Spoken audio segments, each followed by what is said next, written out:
Hello, good evening, welcome to Fleapit After Dark, a nighttime podcast covering the off-the-beaten-path film variety. This is your host, Jeremy Brown, with another installment in the series, and it dawned on me that we are quickly approaching the show's 2-year anniversary. Holy crap, time is flying, and thank you all for sticking around this far. If you're new to the series, don't hesitate to hit that little subscribe button and tell your friends.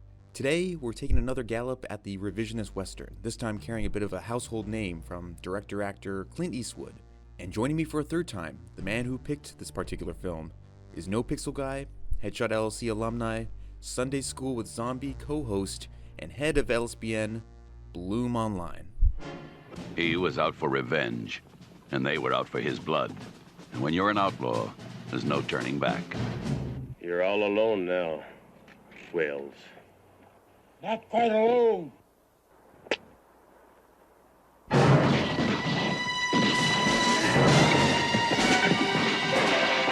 He lives by the gun. He lives by his word. And he lives for revenge. He's an army of one. Clint Eastwood is the outlaw Josey Wales. All right, Jerry, welcome back to Fleapit After Dark. Your first time actually on Fleapit After Dark, third time on the show.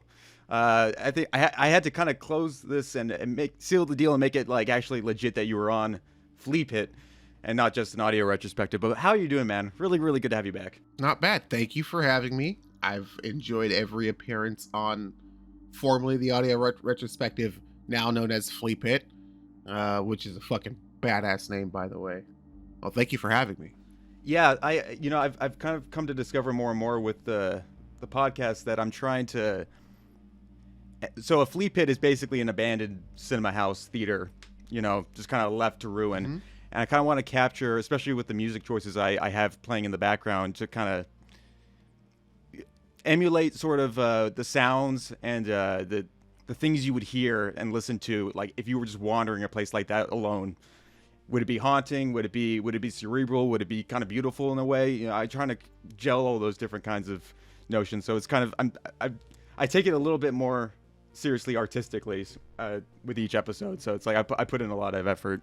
At least I try to. So well, hell yeah. I mean, look, I'm not gonna say that I'm gonna come here and I'm gonna judge it up a little bit. But if you want an artistic aesthetic, I'm the guy.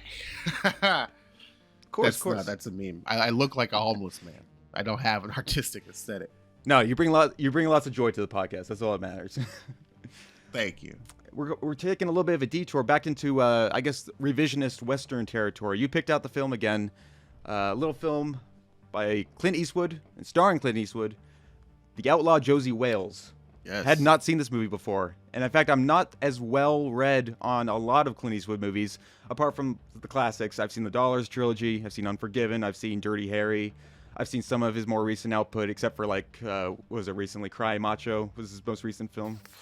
Yeah, I didn't see Cry Macho. Yeah. The dude is 91. I can't believe how he's still kicking it these days. Well, this is another one of those things. I got to go on a bit of tirade. I have two things here, right? First, I am wholly impressed by Clint Eastwood's mental fortitude at this stage of his life. At 90 something, he still composes a fucking shot. He can still direct a fucking actor. The guy knows what he's doing. I've felt like that with when you go back and you watch early Clint Eastwood stuff. So the first thing that he directed was Play Misty for Me. And it is like a Paul Schrader style, it's cerebral and weird. It uses a bunch of horror, like Giallo fucking zoom-ins and stuff. It's really actually more auteur style film than what you get from Clint Eastwood later on. The guy was just wholly talented at directing, at least to begin with. But I think the vast majority of his early shit sucks. Anything that he did in the 50s, basically, almost all garbage. It's almost all fucking trash. It's not that he directed it, it's just him in it. And it has this thing where I feel like once he got control of his own career, and he started taking from obviously like Italian sources and stuff because that's where he worked a lot. He starts applying kind of a philosophy to his films that stays constant. Even what we're talking 50 years worth of content this guy's put out that he's directed, and it feels like he's only got more mature, and not to where he's done this like downward, the bell curve. He got to as high as he could go and he just keeps getting worse now. It's like the guy found his formula, and even at 90 something years old he can execute it near perfectly. It's super impressive.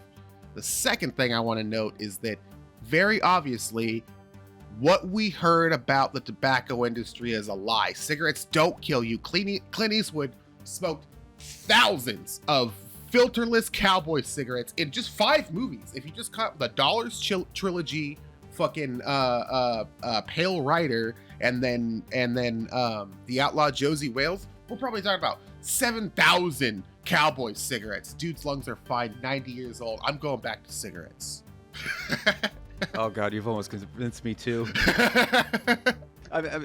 gotta bring back like all those old 1940s, 50s sort of cereal ads. Just the doctors, smoke your Marlboro, pass it along. Yeah. Camel filters, Camel's non-filters, #1 most prescribed cigarettes by doctors. That's beautiful time in history. Yeah, he is quite the anomaly, and he worked his way through the industry just so fast and just so strategically. I don't know, like, I guess he's just one of those guys that he got it like very, very fast and knew like, all right, I'm gonna be a star. I'm also just gonna like take ownership of everything I do, and I'll pay it off because I know it's gonna make money. I know people are gonna see my name and they're gonna think, okay, this is a person that is famous, is cool, he's an outlaw. He somehow found it, I guess. Yeah. Well, you bring up Unforgiven. Sort of, I'm gonna jump around and talk about a lot of stuff in order to talk about the Outlaw Josey Wales, but sure, we'll see it in the Outlaw Josey Wales. But Clint Eastwood has a style so unique to him when he shoots a Western, let's say Boomtown, right? That's still early development. Half of it's under construction, half of it's just saloons and horse track stuff, or horse tack stuff. And then it's like nightfall. He'll just take out every single star.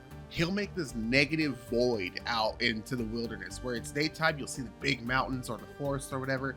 It's nighttime. You feel so claustrophobic inside of a street, inside of this Western town.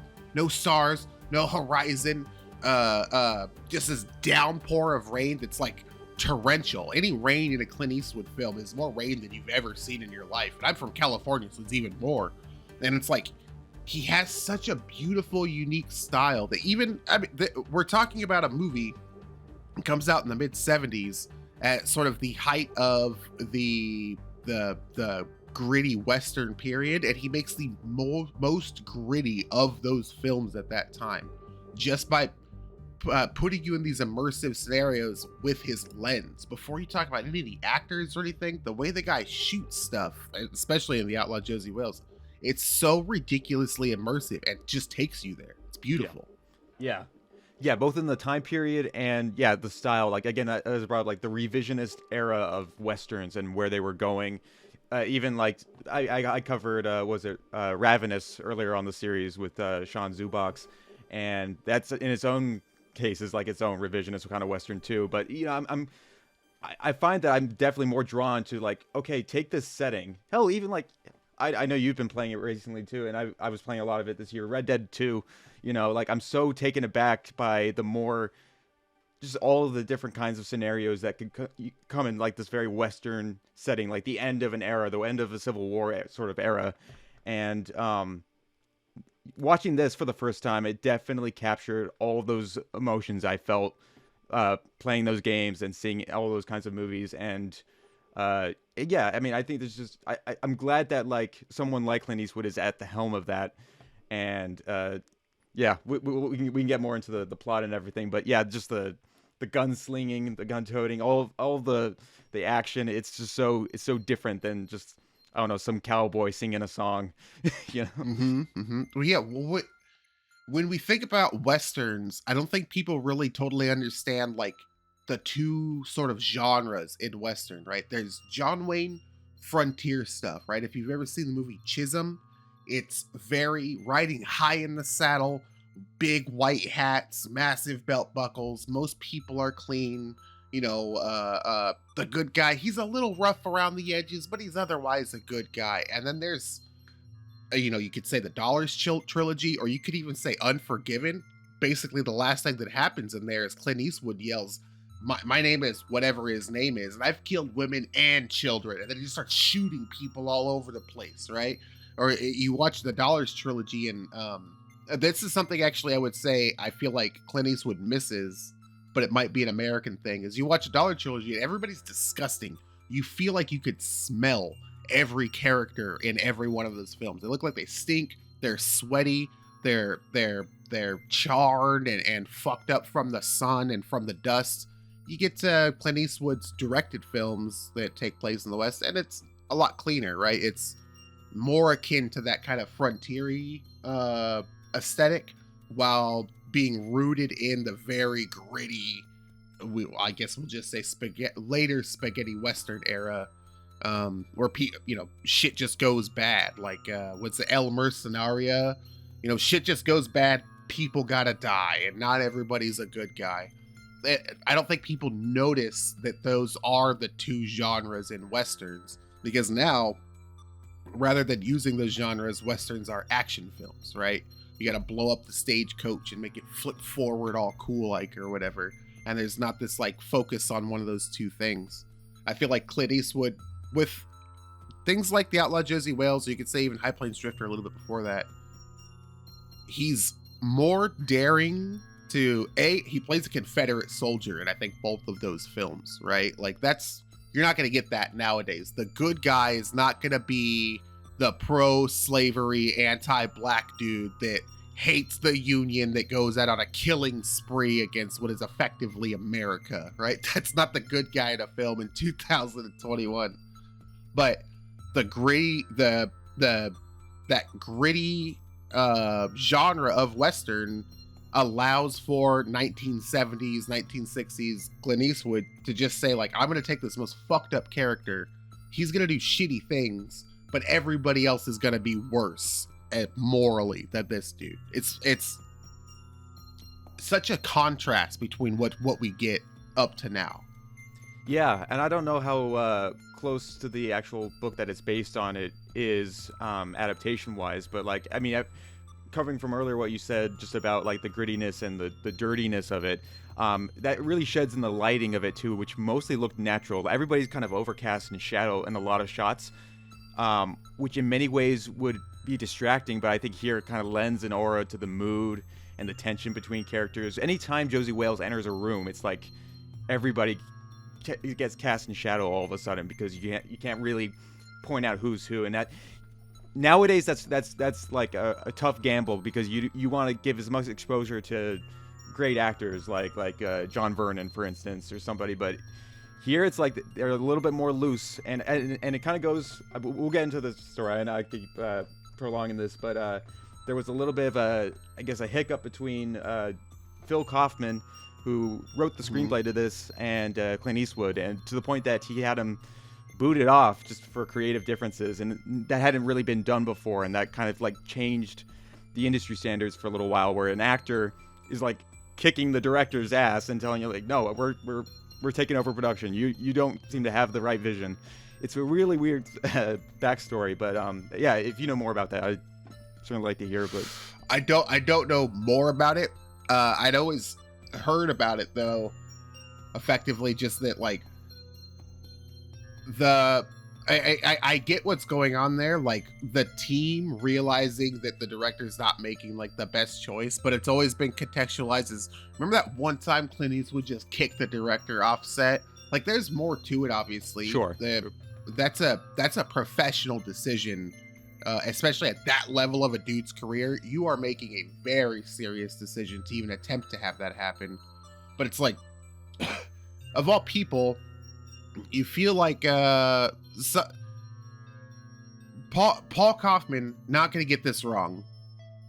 Clint Eastwood more not going to get it wrong. So whatever Kaufman was doing probably would have been fine for us, right? But whatever Clint Eastwood saw, he was like, no, this isn't going to work. It's got to go this way. And I honestly don't know what his changes are, like what his part of the production was, but it's not surprising to me that a dude that's this locked into like the zeitgeist of Westerns at the time, that he would take control, and that a guy like Clint Eastwood could. It's, you know, he's got that Chuck Norris lore thing about it, that he's the fucking manliest man and coolest guy. But we are talking about Clint Eastwood 1976. Like, he is the manliest man and coolest guy. He could do that. Yeah. Well, yeah, but not to go ahead. No, it's fine. Go ahead. Not to go on a tangent here, but Phil Kaufman, he's one of those writer directors who's kind of made like a weird name for him. He's kind of like his own breed in that sort of circle, I guess, of like the big 70s and 80s directors of the time. But like he directed one of my favorites, which is Invasion of the Body Snatchers, 1978. Yeah. We're on Discord right now, and that's my profile pic. It's the hobo and the dog transfusion. So yeah, it's just very odd how all that kind of transpired. But I'm glad we got what we got at the end of the day. This is Josey Wales. This is the ultimate revenge movie. Before, like, a lot of revenge films were kind of doing the same thing before, like Mad Max or something. It's quite an interesting start to the story, where, you know, he's a simple farmer and he's with his son. His wife calls out to their son, and then boom, bunch of fucking red legs ex-union guys just start burning up the place, murder and rape his wife, and burn the son down, and take out Josey Wales with a quick whip of the sword. And it's quite an opener. I'd say it's powerful, but yeah, it happens all too fast. Yeah, but it's one of those things. It's sort of a cliche, right? And that some bad hats roll into town and they cut down the hero's family, and he's on like a trek for revenge. But it doesn't happen immediately. He goes and fights the Civil War. You see him go and do some raids with these Confederate soldiers. They get all the way to the point where the dude is like, well, I guess we just surrendered the Civil War and it's over, guys. We actually see the end of the Civil War separate from like primary units, right? We're in Texas, where this is another thing too, is that Clint Eastwood's reputation for his historical mind, like this is stuff that happened, right? This is stuff that happened. Soldiers did shitty things and disconnected in areas that were disconnected from the primary battles, right, where they had fewer people from the chain of command watching them constantly. Did a bunch of shitty stuff on both sides, right? And it fucked with people's lives. So you take this like fairly realistic scenario and just expand on it and go through actual historical points to see the end of the Civil War and see a guy say like, I wasn't fighting taxes. I wasn't fighting slavery. I wasn't fighting land possession. I came to get revenge on dudes that came and did something fucked up against me. I don't care about anything else, right? I don't give two shits about this. They're either gonna die or I'm gonna get out of here. And like that in and of itself is such a unique storyline to what you'll see later on, where it's like revenge is, you know, the bride gets shot, she wakes up in a coma, she trains immediately, and she's constantly on the revenge path, rather than he gets sidetracked and does other shit and kills other people in the Civil War until he eventually is like, okay, now I have to leave because I'm technically a bad guy now. Like, I refuse to accept the Union. And even that has its own moral things. It's weird to think about. This film's 1976. I live in 2021. A film is not going to give me a non-union good guy in the Civil War. And even more so, they're not going to give me a non-union good guy who then looks down on the Union after whatever the triggering event is. Like, he has tirades about the way they function in other towns, right? And policing people and shit. Like, he has actual, I would say, political opinions that you would not put in a film for your hero now. That's the bad guy's idea. And it's like, Josey Wales is enduring, and as other people, you see other people latch onto him, his small group of people that really like that spirit about him, it's not a forced spirit. That character, you really do like that character the same way. What was the chief's name? Oh, yeah, Lone Waddy. Lone Waddy, yeah, yep. Yeah, you like him like that, right? Like you see this dude, he is actually that cool. You did see how like fucked up those dudes treated him and his family in the very beginning. You do hate them. It's weird to you sit through that whole movie like, yeah, fuck these union dudes. Yeah. There's a lot to process there, but yeah, it's like thinking about even just the idea of the revenge story. It's been played with, and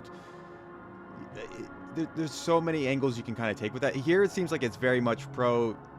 These guys are bad. Let's just take them out. That there's nothing else to lose. I've seen other really compelling revenge stories where it kind of exposes, oh, this is you exacting revenge is not good and doesn't make you any better, or in some cases, depending on your story, even worse. But just like it does not change what happened. There are people that just reached an ultimate downfall. A movie like I Saw the Devil, I think, is like a classic anti-example of this, where it's like, yeah, revenge sucks. You're not gaining anything from this. You're just torturing yourself. Right.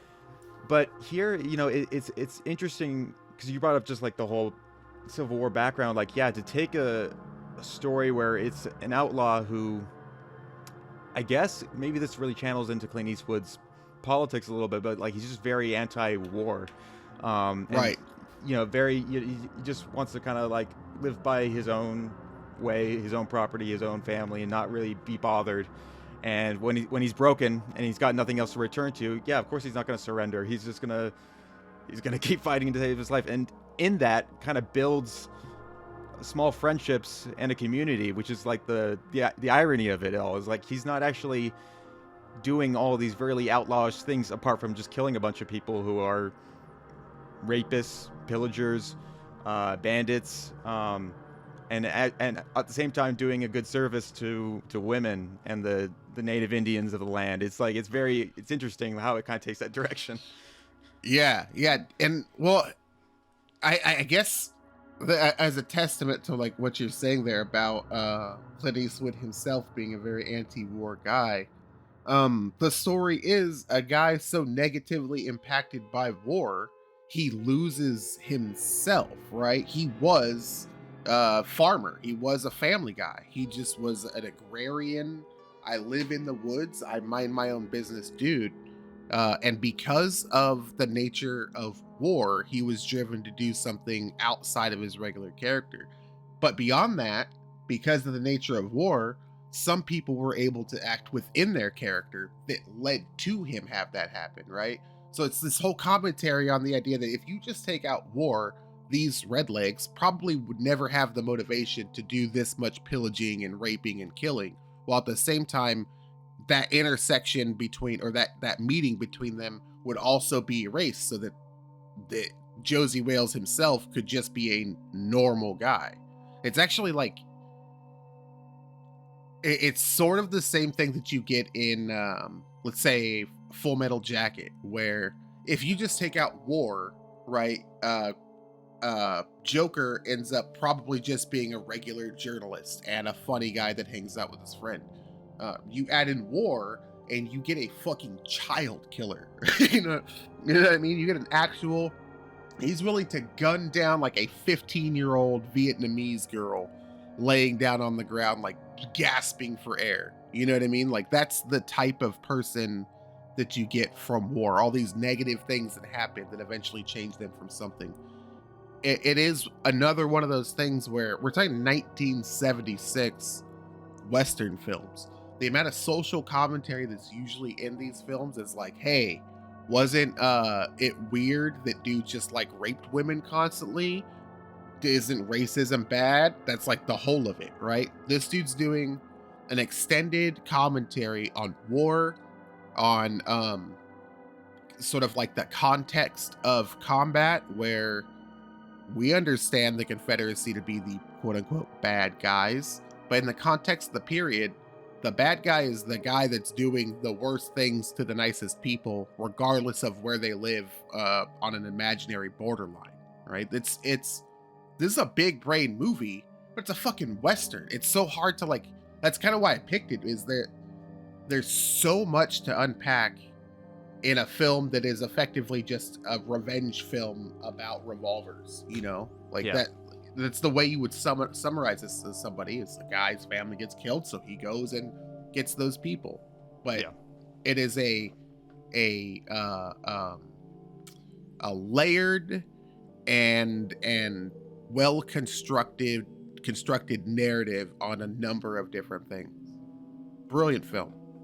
Yeah, it's a brilliant sort of journeyman's film, I guess, in a way too, and how, I don't know, there's still so much to unpack, but it's like how the people he meets along the way, I think, and how that also shapes him, and still, but never like distracts him from his end goal. You know, he's like, he still intends to take out these guys from start to finish. Like, you know, they took everything away from me. You know, the reason why I'm not surrendering is that I've got nothing else to return to, while the rest of you guys in this gang, you know, you want to surrender your arms just so you can have your freedom, go for it. You guys have wives and families. I don't. You know, I want to be my own person, and I'm gonna get what I want at this point in my life.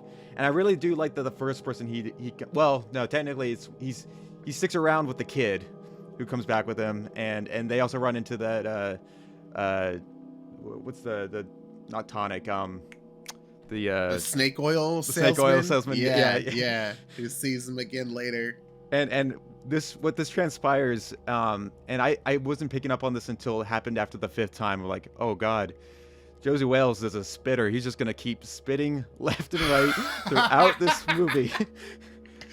Chewing that tobacco. I'm gonna spit on this dude. I'm gonna spit on this dog. I'm gonna spit on this scorpion, this beetle. I'm gonna spit the rest of this movie. Yeah. Well, and so great storytelling.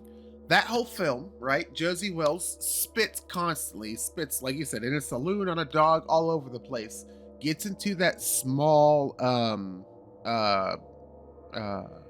like cottage that his new fucking wayward family is gonna stay in, and the grandma's yelling at him, and he goes to spit, and she gives him a look, and he fucking swallows his spit and turns around and goes outside. Like a full character arc happens there, where a dude goes from like, I hate not even that, I love the world, I love my family, I fucking hate everything, I'll spit on even a little dog, to like, okay grandma, I'm sorry, I'll go outside with my tobacco. It's fucking so beautifully crafted. But to what we were saying, like, so there's Lone Waddy, who Chief Dan George, real Native American chief, actually, which good actor. Very good actor. I loved their relationship being this, like, him as Josey Wales' horse comes riding out of the thing, and he has his fucking buffalo gun pointed, and he's like, ah shit, you know, Josey Wales not there. And then he points a gun at it. It's like, you're not supposed to be able to sneak up on an Indian. That shit was so funny. And then later on, when he sneaks up on Josey Wales, but the other, like the Shaw or whatever they say her name is, the other Native woman, she snuck up on him. So fucking funny, dude. That's some of the funniest shit, because it's just using this trope of like, well, you know how in every movie Native Americans are like super quiet, blah blah blah, they're the best hunters. He immediately says like, we're just too civilized for that. I suck at being a Native American. Well, yeah, because Josey Wales immediately comes to him, so like, yeah, the white man screwed me over too, so don't worry, we're cool. You know? and just like it takes a rest, like as a pit stop for his home.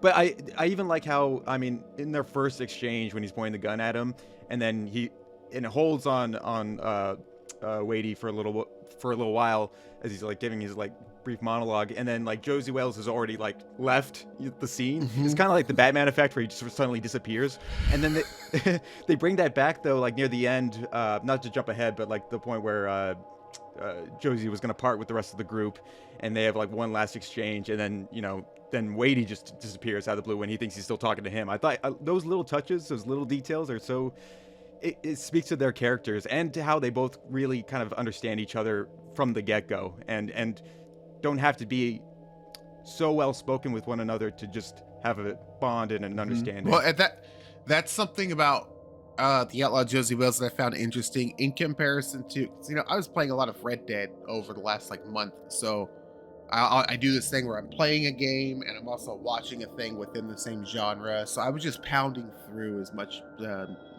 mid to late 60s to early to late 70s, like that kind of 20-year period Westerns. And the Outlaw Josey Wales hits comedy beats frequently. Like we're saying, with they're having a fucking standoff.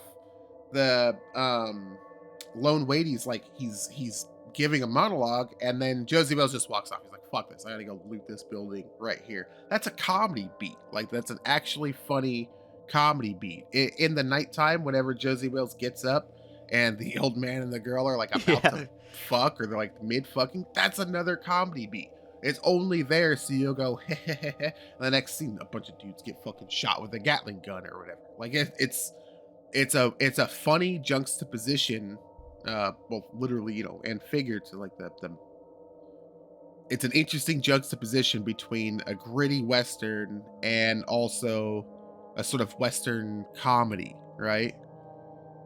Not like Paint Your Wagon, right? But it is like a Western comedy sort of in ways. Yeah, there's moments of levity that fit in perfectly amongst all the more violent and rapey stuff. Yeah, I'm glad you brought up that scene actually with Lone Wady and Little Moonlight, who they pick up later on as part of their posse. Just getting into bed with one another. That one night, Clint Eastwood comes out and he's like, "Oh, sorry, I didn't mean to disturb you guys." I was laughing at this shot because I don't know if you noticed this too. He stands in a weird way and then just kind of exits off frame like he's on a conveyor belt. Just goes. I had to replay it like 5 times. I was like, this is so weird looking, but I'm laughing my ass off. Hell yeah. Oh, yeah, that shit is great. All right, so I know we're like kind of moving around story bits, but one of the things I noticed within films within this period, particularly within Clint Eastwood films, even though I know that there's a stunt double in plenty of those shots, that motherfucker can ride a horse. And I don't mean when you watch the average film now, I think I've made this reference before, when you watch a guy like Chris Pratt ride a horse, he's like really sits high in the saddle, straight back, really tight on the reins. Definitely somebody that's been coached on like, this is the safe way to ride a horse. You could die if you fuck this up, right? So he's like very safe on the horse, versus Clint Eastwood looks to have just learned how to ride a horse the right way, which is where someone says like, get on the horse and fucking ride it and don't be a bitch. And so you get on the horse and you ride it. Like, I've ridden horses before. That is your regular lesson. From anybody that has 1,000 hours on the saddle that isn't an instructor, they'll say, put your left foot there in the stirrup, get on the horse and ride it. That's your lesson.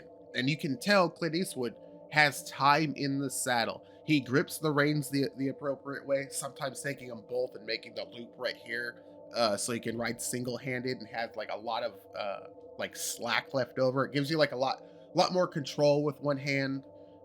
He knows not to hold on to the fucking horn the whole time when he runs, like, or when he's actually like at a full gallop. He knows how to trigger a canter out of a gallop and how to get to a canter from a walk. That's all hard stuff to do, regardless of whether or not you have like a horse on a farm somewhere. That's stuff you have to learn over years and years of horseback riding. And Clint Eastwood, a famous, rich actor and director by this period, is putting himself very serious danger by jumping on these horses and going, I would say, nearly 100% on them every time he's on a fucking horse. And it is damn impressive. Impressive. Well, because he's one of those guys who, he's not living, he's rich, but he's not like living an ultra like bougie lifestyle or anything. He likes, he puts himself in these situations to really experience what it's like to farm, ride a horse, anything like that, just like any average working Joe would do. And I think that really does shine. And the horses themselves are the real MVPs kind of in this movie, because they're put through a lot. And I know these days it's like, you can't quite direct horses in this way anymore. I understand why, but I mean, even right down to them like forcing the horses down at points and having them just like be obedient in situations where I called for them to take cover. It's like they go through a lot of shit just to. They dropped a horse in a river, dude. There's that scene where they cross that river on that ferry, that rope ferry, and those guys are coming across, and Josey shoots the rope, and the ferry starts going down the river. A horse falls in the river, and I don't know if they did that on purpose or if the horse just fell in the river. That's insane. yeah. It's like all those casualties, they just kind of go like under everybody's noses when you really just kind of sit back and kind of watch it for what it is. Because I think there was like maybe this was still during the period when like a lot of directors were just kind of given free reign to do whatever they wanted, I guess, creatively speaking, and even if that involved putting horses in harm's way, because there was just it was such a crazy period. But yeah, I do love that whole again, that earthiness that Clint Eastwood gives to the Wales character, just a guy who really knows what he's doing. You got to get that sense the whole time. Like he always has like a plan. I think his longest monologue is like when he's telling his posse, like, okay, if these Cherokees like come by and raid this house, I want you to be marked over here. I want you to have the gun pointed here. Do you know how to use a gun? All right, I'll show you quickly how to use the gun. Like he's always a kind of a man with the plan kind of guy. I was looking for a place to hole up. I'd pick this one. Walls, ceiling 2 feet thick, all made out of mud, nothing to burn. 2 doors, front and back, right inside of one another. Now, these here crosses are to fire rifles through. Up and down, side to side. Yeah, this Tom Turner here really knew what he was doing. You bet he did. I'll be shooting out of that door. Granny, I'd rather have you sit right there with a bucket of powder, ball, and cap and do the loading. Can you do that? I can. Moonlight. Should go right over here at this door. You fire through here, right? Laura lady, right through this window. Can you shoot a rifle? I'll try. Lone, you take this window right over here. And the door, wherever the most fire is coming from. Now, you're gonna have to keep an eye on that hallway there, because the only blind spot is the ceiling. They're gonna get around to it eventually. Yeah, the sort of like craftiness of Josey Wales is another one of those character traits that it's really just like, it's hard to dislike the guy at any stage. He isn't necessarily a bad guy, right? But it's like it's really hard to dislike him. He is very, very cool. The whole bar scene when he's in there, and then those guys are like, that's he comes out and the snake oil guy's like, that's Josey Wales. You're like, oh shit, dude, there's no way he's gonna get out of this. There's way too many people. He fucks up some people and he gets out of there, and it's like, hell yeah, he did it. There's 40 minutes left in the film. He's not gonna die right there, but it's genuinely like you worry for the character because the situation is so heavily stacked against him.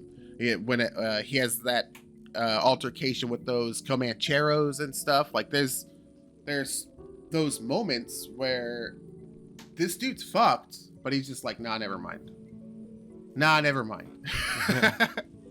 thanks for correcting that. I meant to say the Comanche tribe, not the Lone Wade's the Cherokee. I got them mixed up, but yeah, whatever. I think I said Paul Kaufman earlier, so it's whatever. I mean, we're speaking a lot of things. We'll get stuff wrong. Yeah, no worries.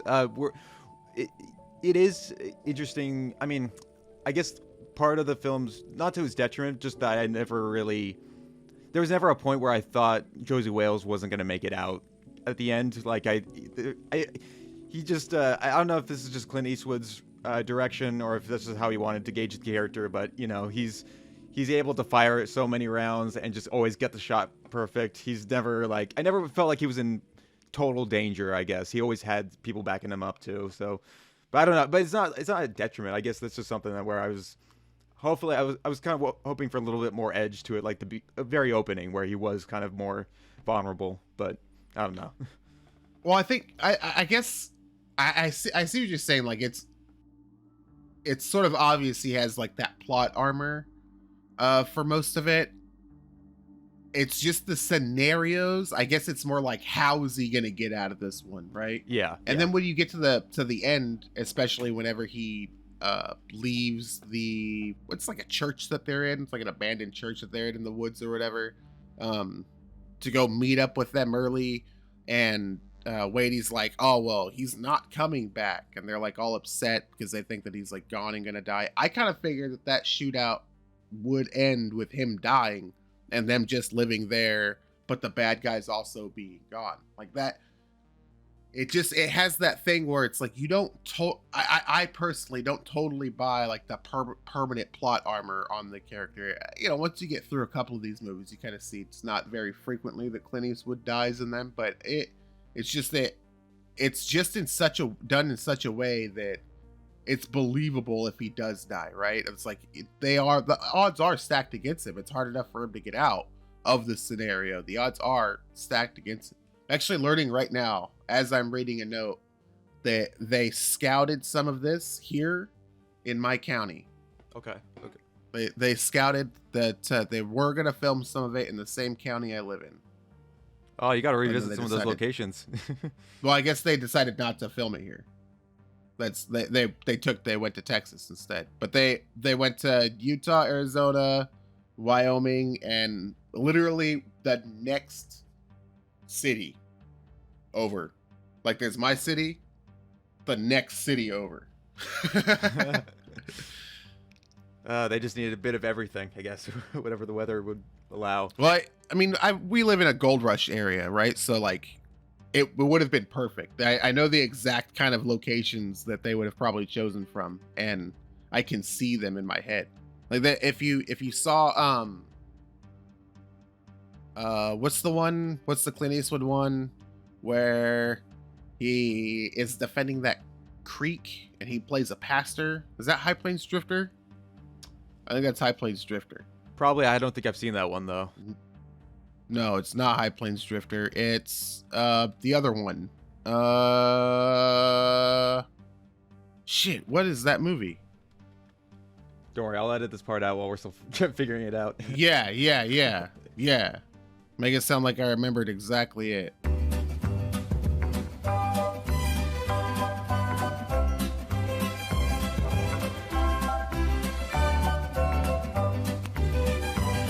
Oh, Pale Rider. That's what it was. Pale Rider. Pale. Okay. I've seen. I remember the cover to this. Yeah. Where he plays a preacher. Yes, that film. Now I don't remember what I was saying about it though.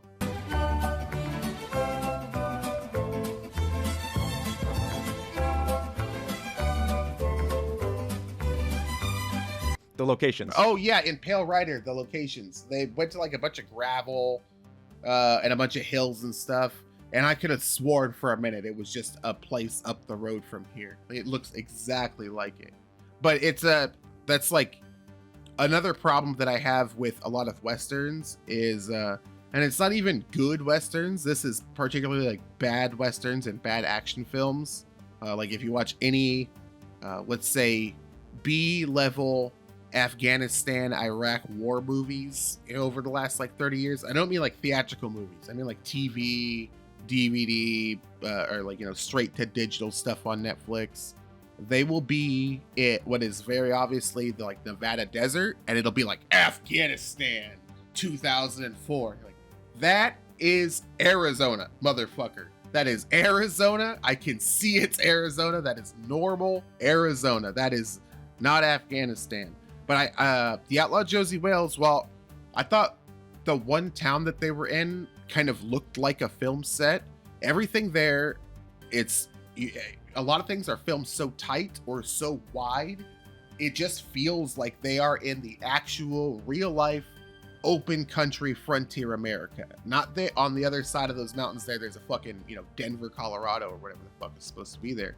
But it actually, they did a really good job of scouting locations that didn't have this made up look to it, where it is the desert, it is the woods. It doesn't look like it's been plowed through or made to look like a set.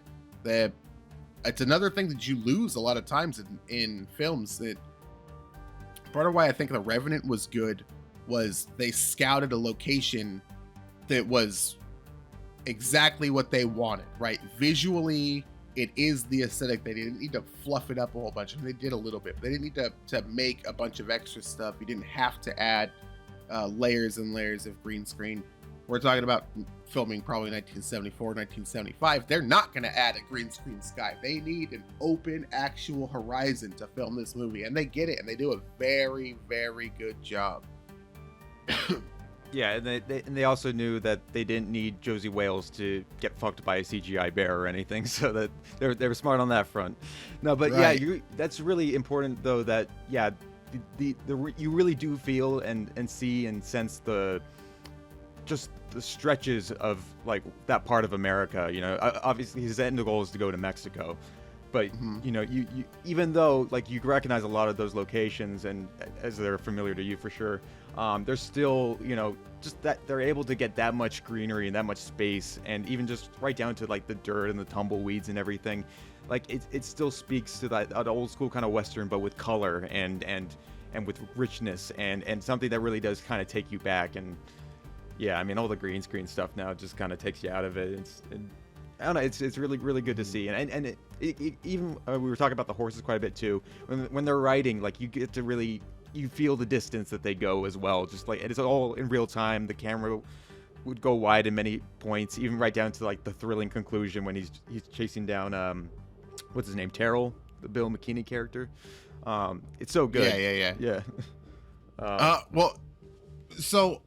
I get another thing that I've like noticed about the horse riding specifically, I would say in Clint Eastwood films versus later Westerns, is when you talk about him covering distance and like riding quickly, they you know, maybe it's a stunt double or not, but that horse is fucking booking it. You watch a modern Western, the horse is actually not at a full gallop, right? They're at a moderate speed with something running next to them, and you can oftentimes, people will speak to each other from horseback, like across to each. That's an incredible feat to be like carrying on a conversation. Oh yeah, we'll go up here and ride. Well, you're like fucking full gallop through the desert. You know what I mean? Like, and in this particular film, that doesn't happen. When they're riding full speed, they're not having dialogue conversations that you have to like have over all this other action and stuff that's going on. They're riding point A to point B. We'll talk when we get there. Very purposeful dialogue once we have the dialogue. And it's only going to happen after the noise of this. We're not going to be up against the rock while stuff's blowing up and shooting. And we're going to talk over it. I always loved you. This is for my family. Like that doesn't happen. Oh, no. Yeah, exactly. The dialogue happens here at this time, right? The camera looks at the action now. They're riding the horse. That's the action. That's what you're paying attention to. No close-ups on their face. You know, none of that bullshit. No. He looks over his shoulder with a single tear running down his eye as he gallops into the horizon. None of that. It's purposeful, direct, and while being still like cinematically very, very good. Like very good. And I think it takes a lot of the natural sounds too, and what they were recording there on set to really kind of give it that weight. Because I'll tell you one thing I didn't know was that this was either nominated or won for best soundtrack. And it's not that the soundtrack's bad, I just don't really remember much of it. And if they ever used some familiar rhythm or beat, it was usually inserted in places where I wouldn't. If I was editing, I wouldn't have put it there. You know, I don't know if you got that same sort of reaction, but it was just a little jarring that was the highlight of the film for the Oscars, the Academy, whatever you want to call it. The soundtrack. Yeah, I didn't think it was that dynamic and interesting. I just thought it was sort of like, Clint Eastwood doesn't use a lot of music.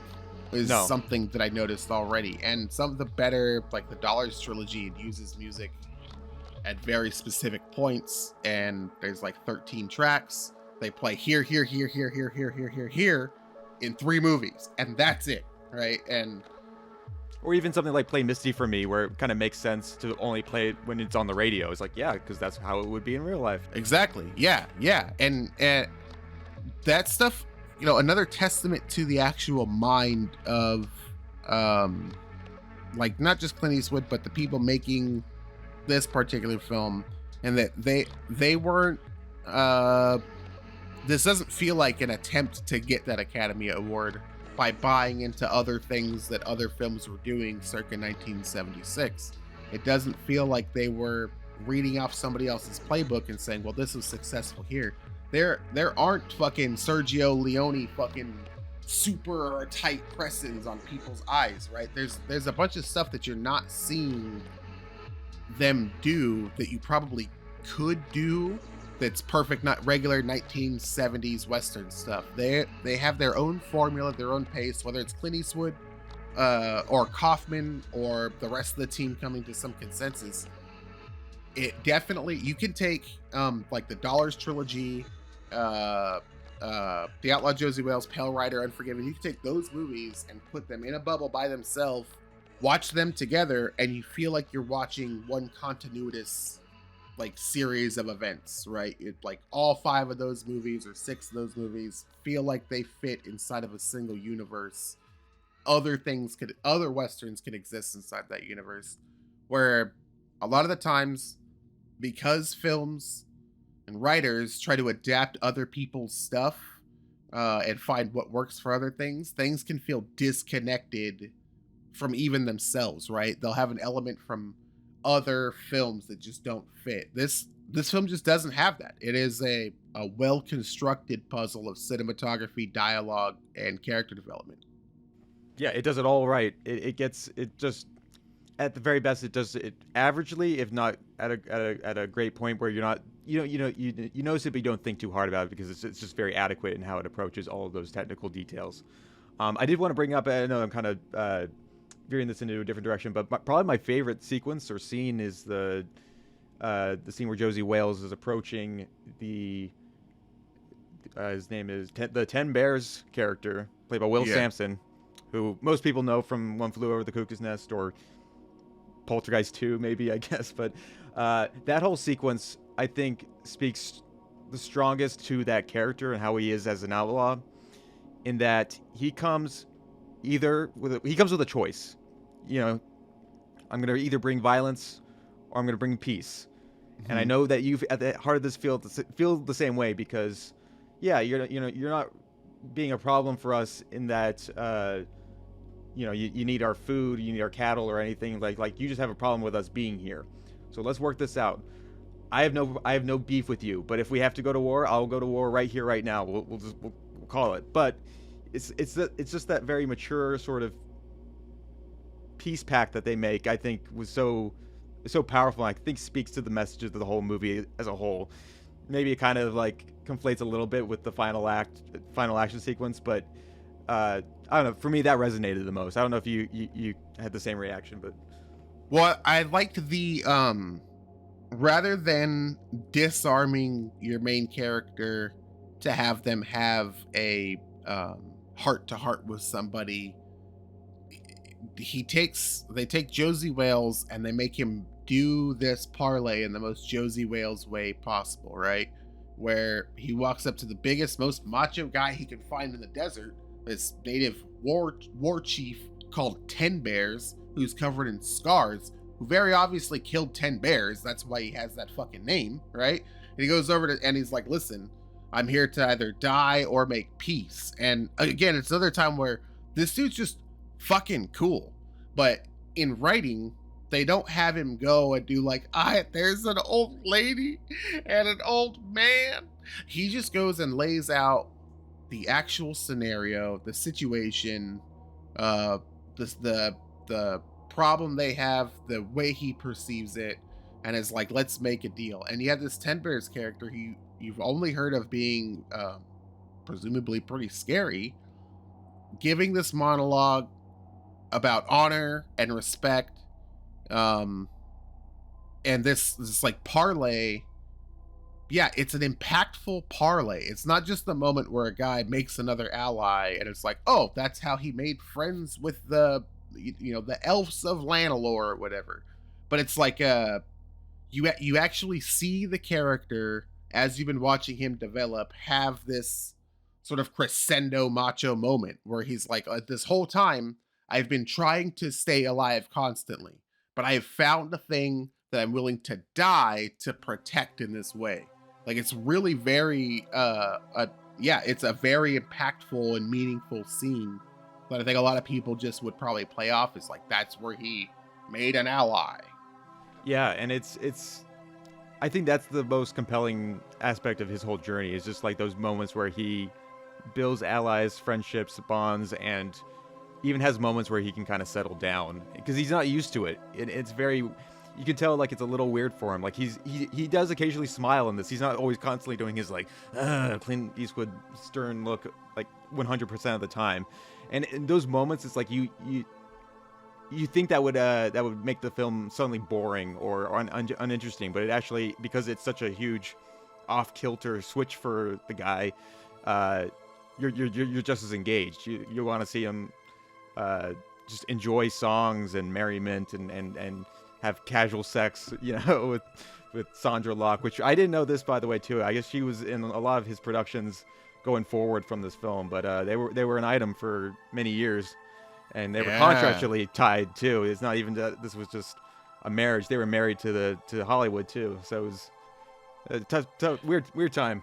Hell yeah! If you're 1960s Hollywood and you have good chemistry with somebody, like in one film, you will work with that motherfucker a lot. Yeah. And there's no reason not to. But wasn't Sandra Locke in Kung Fu? Yeah, I think she was. Hell yeah. Hey, you gotta pay the bills. I guess when Clint Eastwood's not paying him, yeah.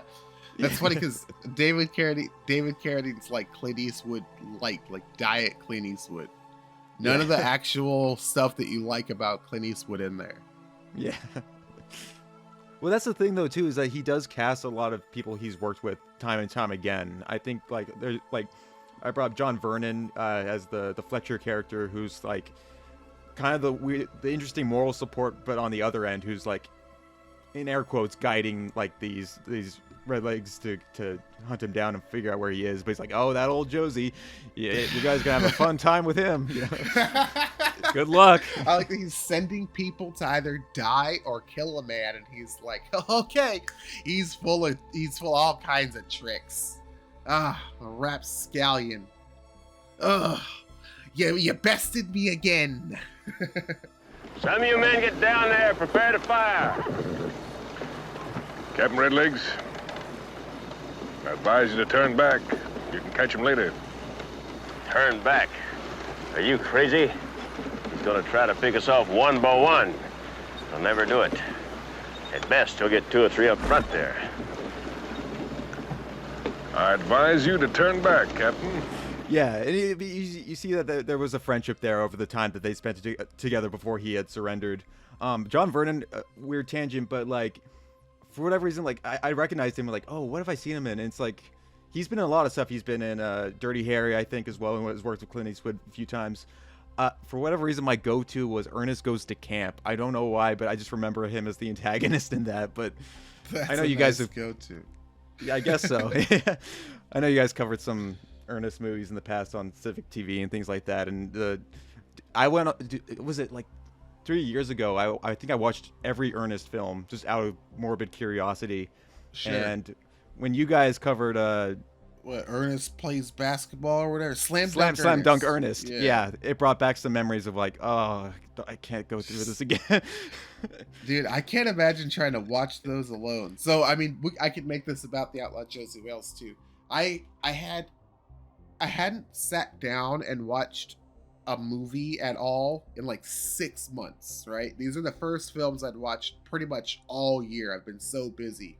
Having 2 hours to sit down and watch something and pay attention to it just seems nearly impossible most of the time. This is the first time I've sat down and like watched a film by myself from beginning to end. It's like watching all these Westerns I was talking about. And to think about the like immersive effect of a film, like, you know, The Outlaw Josey Wales, where you want to consume more Western stuff. You want to watch more cowboys. You need more gritty versions of it. Like it kills a whole other genre of westerns for the rest of the day or for the week or the month or whatever. And then you think about earnest films that have no immersive qualities at all. They are like, you are watching a film the entire time, especially now that I don't find any of it funny. It's so crazy to think that's a film genre. Earnest. I believe that westerns exist, right? I believe westerns exist. It's hard to believe earnest something is real. Look, Clint Eastwood made a movie where he's a rapist. He rapes a woman in the first 20 minutes, but he's also the hero. It's a great fucking film. Pale Rider, right? Great fucking movie, okay? Or High Plains Drifter. Great fucking movie. Move on from that. There's also a movie where a guy learns how to play basketball with black people, but sucks. So something like those things happened in the same world, 20 years apart from each other. Not even 20 years apart from each other. 16 years apart from each other. It's fucked up. It's fucked up. Who would have predicted that? You know. I think part of what was compelling that binge watch too was just I think I went as earnest for Halloween that year just because I'm a Jim Varney fan and his earlier work, but I've seen the downfall for what it is, and yeah, rest in peace. I mean, guy died too young. As you know, as a child, definitely something there. As an adult, I'm just like blown away. Yeah.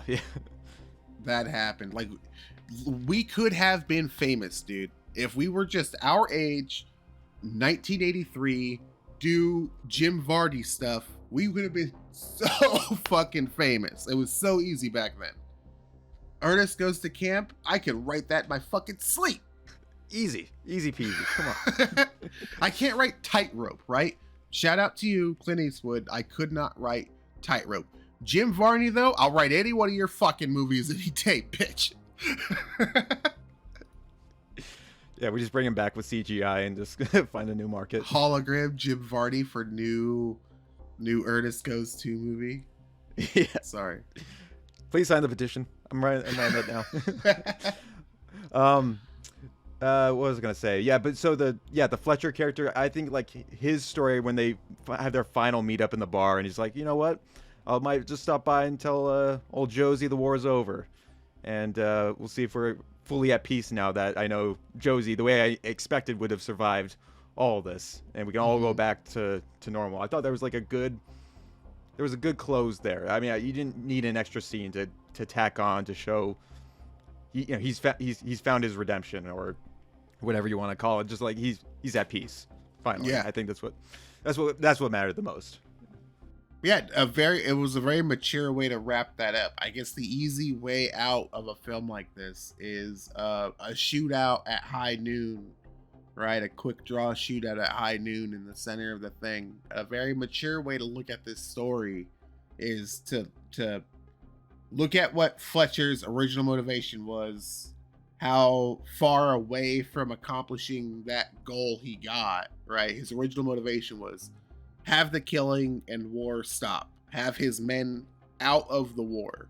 All he did was stay in the war and drive a guy farther into the war, right? So he has this thing like he's telling himself, and it's not really, that's kind of the way I got it, was he wasn't telling Josey Wales. He was saying to himself, like, this is not worth it. I should not do this. If Josey wants to kill me over what I've done up to now, fine. Right? I'm here to give him that opportunity. But I felt like it was more him realizing he didn't need this was superfluous. It's done. It's over. That fight is done. He was fighting now for the other side for a cause he didn't believe in. Like, that's done. And Josey was just like, all right, fine, that's cool. I'll take it. I didn't know that this was written by an ex-KKK guy. Yeah, I read something about that too. I was almost going to bring that up, but I needed to read up a little bit more on that. But yeah, it gives that a little bit extra. It kind of makes sense, maybe a little bit. I don't know. That's probably why he was a Confederate soldier. It seems like there's probably some augmentation in here. We gotta read the original one to find. No, I'm not gonna read the original. We gotta read the original one to find out how many times he just said that I hate the Union for not letting me have slaves. Did Clint Eastwood cut that scene out? Yeah, I think Clint Eastwood probably did play a big hand in just like revising a lot of bits of the story, I'm sure. Yeah. I mean, you got to think, yeah, it's 1976, but like it's still 1976, and we're talking about Clint Eastwood, right? He's one of the biggest celebrities at the time. He's probably not gonna like turn down a good story, but I can't imagine either him or Phil Kaufman letting like a lot of stuff go through. Well, you know, the Confederate soldier thing, you can definitely see like that's not a big deal, but there are missing things that you can definitely see if you start to like really think about what 1878 America is actually like. There are some missing things, right? Or 1860 something, like there are some missing things for sure. It doesn't mean that I want to like show up and be like, oh yeah, there's a slave beating going on right now, or Sure. like a gang rape in the middle of the thing. It's fine, those things are missing, but now that I think about it, those things are intentionally missing, right? Like they drive away from the focus of the story, which is the characters. The aesthetics of the film are just like the Wild West, right? They don't want you to see a bunch of other bullshit going on. Everybody else there is just a civilian. You know, they have their normal jobs. There's not like this long wire of information where people are reading a newspaper and there's something going on else in the world. It's just like the Civil War, the end of the Civil War, this dude after the Civil War. Very well constructed. Absolutely. It's very unique in its own design that it takes place by the end of the war and just where everybody kind of was at, and taking it from a perspective that is just, again, like we've talked about at the beginning, is just not seen enough of, because it was a very, for all of that it was a very confusing, dark period for America, with so many factors that come into place. You got to understand, like, this is families against families at this point in a war like this, and I'm glad it kind of takes the Western approach to fuse it with that.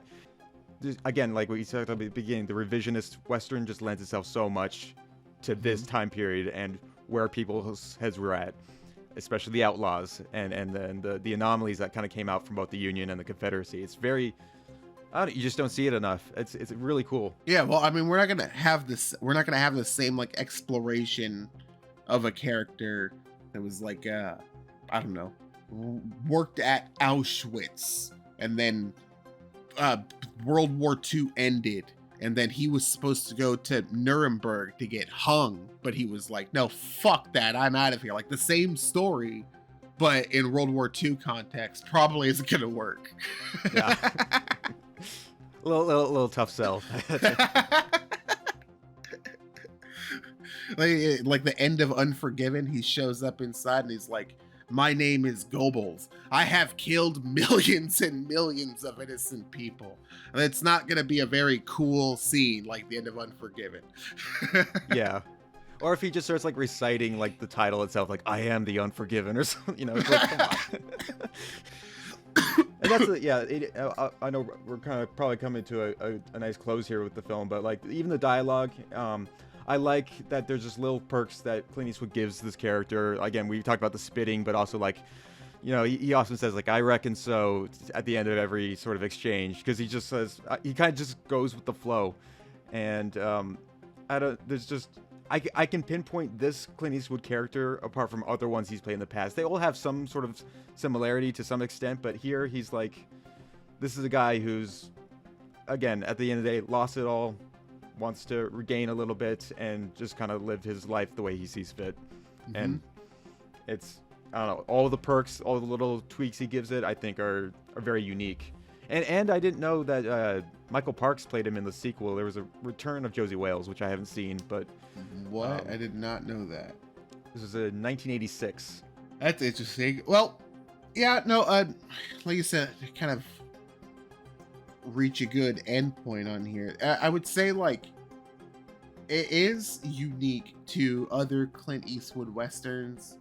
It's not exactly a emotional, gritty, fistful of dollars type film. I mean, Josey Wales isn't the man with no name, but it's also not the sort of like dreadful and bleak, Unforgiven, High Plains Drifter type film, right? It has a happy ending, which is cool, but it also has this sort of like, let's say like entourage build-up, not the show, but like just the term, this sort of entourage build-up where because he gets this, ragtag group of survivors out here, you have this sort of wholesome wrap-up. It's not just a happy ending where the bad guys are dead and the good guys are alive. You get an actual wholesome family vibe out of the end of the film. That is a contrast. It starts so brutal and ends at such a light and happy note. It feels like like I was saying before, the story arc is fully executed for this character from beginning to end. You don't miss any beats. There's no 2 years later, he was an asshole. You see all of it happen. You see the reason why, and you see him become the nice guy, or, become the man he wanted to live originally as at the end. Beautifully executed. I would love to see more shit like this, but this is 40 years ago, so yeah, screwed. Well, and that's kind of the beauty of where I kind of take this podcast is that I like, especially, I mean, I have the biggest soft spot for films from the 70s in general, just because I thought the timing was just so right for any filmmaker to just kind of go nuts in the new wave. But where I kind of take this podcast is kind of to expose and go back and reflect a lot, again, those really off the beaten path sort of movies that especially people my age are not like consuming or reflecting on or watching enough of, things that we can really kind of learn from or just appreciate. Because I too would love to see more westerns like this now, but it takes people like us to make them well known and noticed, I guess, the ones from the past. So yeah, no, I really enjoyed this one. I probably will definitely give it a rewatch sometime down the line, and more of Clint's stuff as I continue to work on my Clint Eastwood prowess, I guess. Yeah, I watched the Outlaw Josey Wales as a kid with my brother, so I remembered enjoying it. I didn't actually think that I was going to super enjoy it as much as I did. When you come out of watching the Dollars trilogy, it's really hard to find something comparable. But it standalone, very, very good. I definitely probably will watch it again, but it's a good addition to sort of your overall Western collection. It's not one of those things that stands out as like, well, this is a little bit off the out of the ordinary. You could plug it right inside of the rest of the high quality Westerns that you might already own. Yeah. Well, and I'll close here and say that if you're like me and you were drinking Kentucky bourbon while watching the film, don't lose yourself into a drinking game every time he does tobacco spit, because you that bottle will be empty by the time the movie's over. You will die. You will die. There you go. He's got the first move. I owe him that. I think I'll try to tell him the war is over.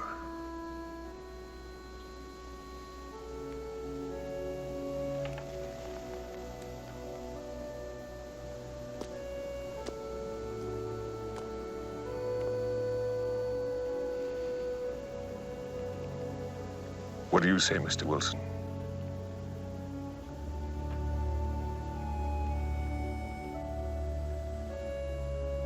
I reckon so.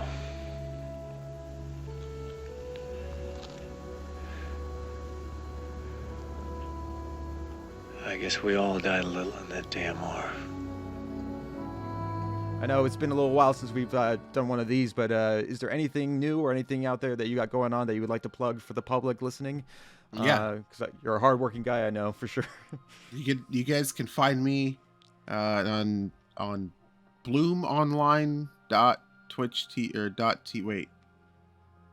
Twitch. I'm on Twitch at BloomOnline. Fuck, I don't remember the website anymore.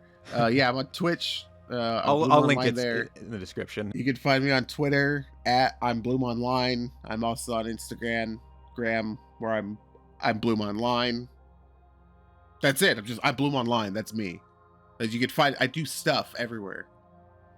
He is BloomOnline. All right, keep that to memory. Yeah. Oh shit! Watch Mass State Lottery, the film that my production company is making. I forgot. I have a feature film coming out next year. I gotta plug that. Mass State Lottery. It is not the Massachusetts State Lottery. If you go to a movie theater, do not ask for Powerball numbers. They won't give it to you. It's a movie. I'm legally obligated to say that. I'm being sued. I remember that few days of just that whole mix-up. Like, what? Just bullshit. I mean, come on. Still going on. Still going on? Okay. Still going on. Yes, the Massachusetts State Lottery thinks that our movie will confuse people. So just so you know, it is not a lottery. It is a movie. That's why we filmed it. I'll put a link to the trailer as well in the description. Definitely go check those out. Check out BloomOnline. And you can follow me over at Jeramobi on Twitter, on Instagram, on YouTube, and also over at LETTERBOXD, where I will post reviews or share what I'm currently watching or going on about. And also anticipate a release. Hopefully by the time that this episode comes out, I've already released it. But Stewie, the Demon Swine, a quasi-documentary about my friend's pig in North Carolina, a demonic pig of sorts. Check that out. That'll be coming out very, very soon. And I think that's all what I got at the moment. Jerry, thank you again. This was fucking fantastic. I had a great time. Thank you. I'll catch you later. All right. Have a good one, guys. Good night.